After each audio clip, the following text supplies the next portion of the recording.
ಇದ್ಯಾಕ್ಲ ಮುತ್ತ ನಿಂತಿದ್ಯಾ? ಕುಂತ್ಕೊಳ್ಳ. ನಾನು ಆಮ್ಯಾಕ್ ಮಾಡ್ತೀನಿ ಒಡಿಯ, ನೀವು ಮಾಡಿ. ಅದ್ಯಾಕೆ ಟೈಮ್ ಚಂದಾಗಿಲ್ವಾ? ಕುಂತ್ಕೊಳ್ಳಲೇ, ನಾನು ಹೇಳ್ತಾವ್ ಕುತ್ಕೋ. ಹ, ಊಟ ಮಾಡಿ ಮಾಡಿ ಮಾಡಿ. ಅಲ್ಲ ಮುತ್ತ, ನನಗೂ ಅರ್ಥ ಆಗ್ತಿಲ್ಲ ಕಣಯ್ಯ, ಇದು ಬಹಳ ಅನ್ಯಾಯ. ಯಾಕೆಲ್ಲ ಊಟ ಬಿಟ್ಬಿಟ್ಟು ಎದ್ಬಿಟ್ಟಿದ್ರಾ? ಒಡೆಯರೆ, ಮುತ್ತಯ್ಯ ನಿಮ್ ಗೆಳೆಯನೇ ಇರಬಹುದು, ಆದ್ರೆ ಪಂಕ್ತಿಯಾಗಿ ನಮ್ ಜೊತೆ ಊಟ ಕೂರ್ಸೋದು ಯಾಕೋ ಸರಿ ಕಾಣುವುದು. ಅಷ್ಟೇಯಾ? ಏ ಮುತ್ತ, ಹೇಳ ಮೇಲೆ. ನಾನು ಆಗ್ಲೇ ಹೇಳಿದೆ ಒಡೆಯ, ನನ್ ಮಾತು ಕೇಳಿಲ್ಲ ನೀವು.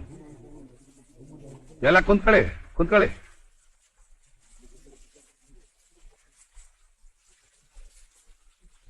ಊಟ ಶುರು ಮಾಡಿ. ಊಟ ಮಾಡಿ ಊಟ ಮಾಡಿ.